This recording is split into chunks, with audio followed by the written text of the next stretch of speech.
এই কাঁঠাল মাত্র বের হইতেছে, আরে কাঁঠালের সিজনে আসলে ভালোই তো রে।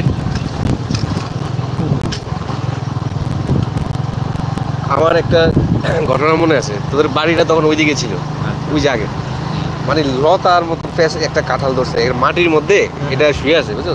তা আমি হালকা লতাটা ধরে টান দিছি আর কাঁঠালটা ছিঁড়ে নিচে পড়ে গেছে, মানে পাইকে রয়েছে। এবারে নিয়ে আসলাম ঘরের মধ্যে, যেই স্বাদ, সবাই মিলে খাইলাম। এটা হইলো আমার ঐতিহাসিক ঘটনার সাথে ময়মনসিংহে।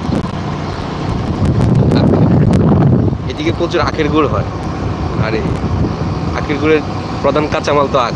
এই যে আরেকটা সরবি কলার ক্ষেত,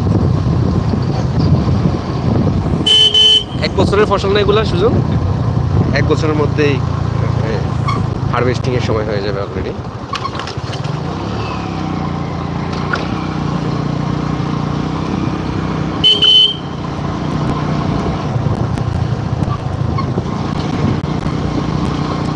এদিকে কলার চাষ ভালোই হয় দেখা যায়, কয়েকটা ইয়ে দেখলাম এই অল্প একটু জায়গার মধ্যে।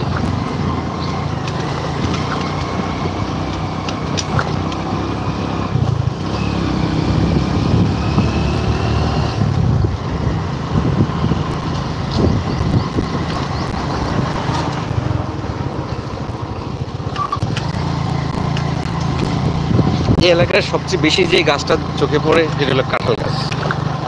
যেখানে সেখানে যত্রতত্র বাড়ির পাশে, রাস্তার পাশে সব কাঁঠাল গাছ। আর ফসলের মধ্যে কলা, আখ, এই দুইটাই এখন পর্যন্ত চোখে পড়ছে। আখ আর কলার গাছের সারি।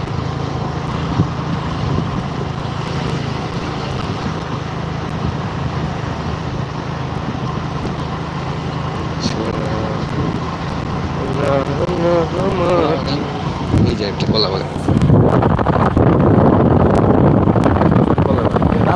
চোখে পড়ে না।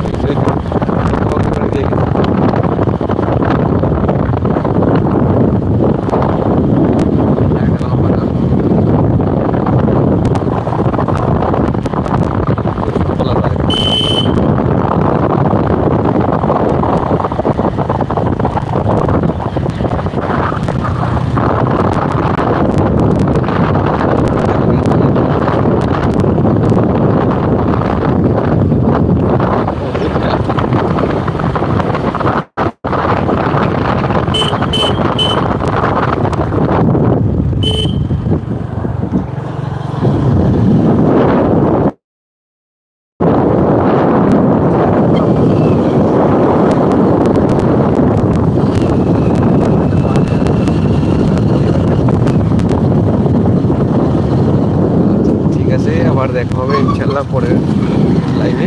ভালো থাকবেন সবাই, আসসালামু আলাইকুম।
এটা তো মনে হয় সাগর কলার মতো দেখা যায়।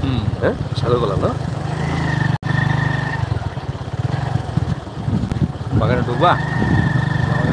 কলা বাগানে একটু ছোট ঢুকো, যাই দেখি বাগানের মালিক আছে নাকি। চল, মোটরসাইকেল দেখা যাইতেছে।